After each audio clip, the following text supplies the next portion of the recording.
مجھے شیخ ارشاد اور اصلی صاحب سے بات کرنی ہے۔ بول رہا ہوں۔ اچھا شیخ صاحب السلام علیکم۔ وعلیکم السلام ورحمۃ اللہ۔ شیخ مجھے آپ سے چند سوالات کرنے تھے اور میں چاہتا ہوں کہ آپ ڈیٹیل سے ایک ایک کر کے جواب دیں۔ کہاں سے بول رہے ہیں آپ؟ میں جیلم سے بات کر رہا ہوں، عبدالسمد۔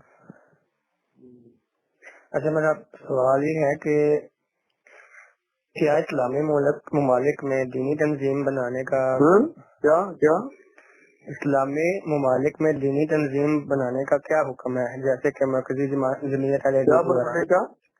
اسلامی تنظیمیں جیسے ہاں۔ جمعیت علیہ حدیث وغیرہ۔ ہاں۔ آپ اس کا جواب دینے سے میں مزید پوچھتا ہوں۔ یہ جماعتی تنظیم اسلامی ممالک میں بعض ساتھیوں کو ترغیب ترہیش اور ایک پلیٹ پر جمع کرنے کا دائیاں ہیں، جیسے جماعتیں سفر کی مسافر ہوتے ہیں اور اس میں بھی ایک امیر ہوتا ہے۔ میں اسی طرح باہم آپس میں کہنا چاہیے کہ تمام کو ایک پلیٹ فارم پر جمع کرنے کا دائیہ ہوتا ہے، اس میں اور تو کچھ نہیں، اور مل کے دین کی دعوت اور مل کے جو ہیں یہ دین کے جو ہیں مقاصد ان کو پورا کرنے کا دائیہ۔ اور ایک سال میں وہ جو کہتے ہیں جو ان جماعتوں سے تعلق رکھتا ہے وہ حزبیت کا شکار ہو جاتا ہے اگر کوئی، یعنی نہیں، اس کو حزبیت کا شکار نہیں کہنا چاہیے، یہ تو خود آدمی اس بیماری میں مبتلا ہو جاتا ہے، حزبیت کا کوئی شکار نہیں۔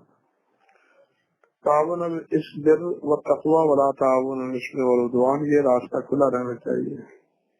صحیح۔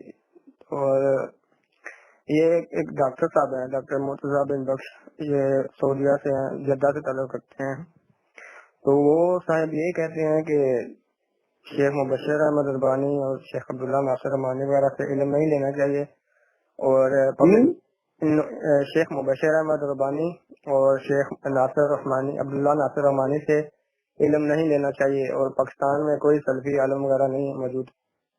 چلو یہ ان کی اپنی رائے ہے بھائی، اس بارے میں آپ کیا نصیحت فرمائیں گے؟ نہیں میں تو اس کو صحیح نہیں سمجھتا، اگر یہ سلفی نہیں ہے تو پتہ نہیں کون سلفی ہے۔